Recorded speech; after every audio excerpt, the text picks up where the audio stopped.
Great seeing you here. You almost finished lesson 5. We will be closing lesson 5 with this last video, which is about the review of lesson 5.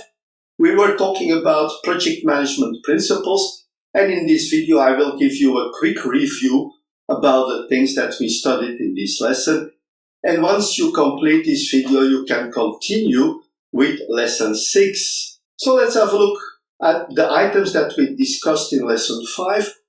First of all, we were looking at the origin of projects. We were also looking at the organizational strategy, business development and suggestions, optimization of products, services, and or processes. We also look at some external requirements, contracts, and these are the first items that we discovered in this lesson. Selecting project is important, so we looked at how do we use the things that we've been discussing before about formal decision making. We also look at multi-criterion analysis and project selection.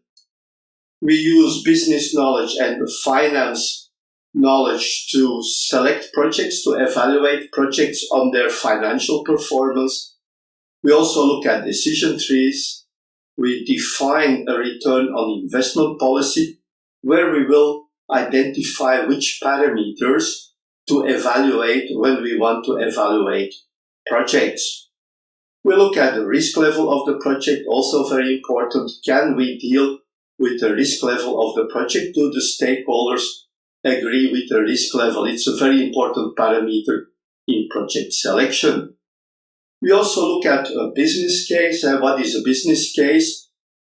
We use a definition of the APM body of knowledge, a 7th edition, which is a different organization, and it also contains specific definitions about project management, a little bit different from the PMI definitions. We look at the project management process. Again, in this case, we look at it. We link the different steps to the different parts, the different items that we are going to discuss. And we also look at the planning horizons. We are looking at the planning horizons of the projects. How can we plan? How far do we have to plan? We talk about progressive elaboration. We also talk about the rolling wave planning or the concept of it. And we look at some principles of project planning. We look at Toyota and Kaizen. Kaizen and the Toyota production system are elements that have been at the basis of developing lean project management or adaptive ways of doing projects. We look at the predictive and adaptive approaches. Why are we looking at different approaches? What is the reality? Do we link everything to a perfect world, or do we link everything to the real world? We look at a difference between the predictive and adaptive projects. We will also look at this in a later chapter, but in this chapter we're just introducing the different methods. We also look at the PMI approach, and we look at the PMBOK 6th edition, the knowledge areas, which are also taken over in some new publications, which are still part of the PMI certification exam, certainly for the PMP exam. We also look at the knowledge areas and the different processes. We look at the process groups, a practice guide, in which the old processes have been integrated into a new format.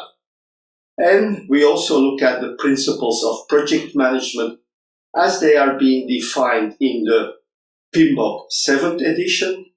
And we consider the 8 project performance domain. We just give an overview of those so that you understand how the PMBOK 7 is looking at modern project management. That's it for this review. Once you finish this review, you finished lesson 5, and you can continue with lesson 6. And thank you for watching, and I'm looking forward to seeing you in our next videos. Thank you, and bye-bye.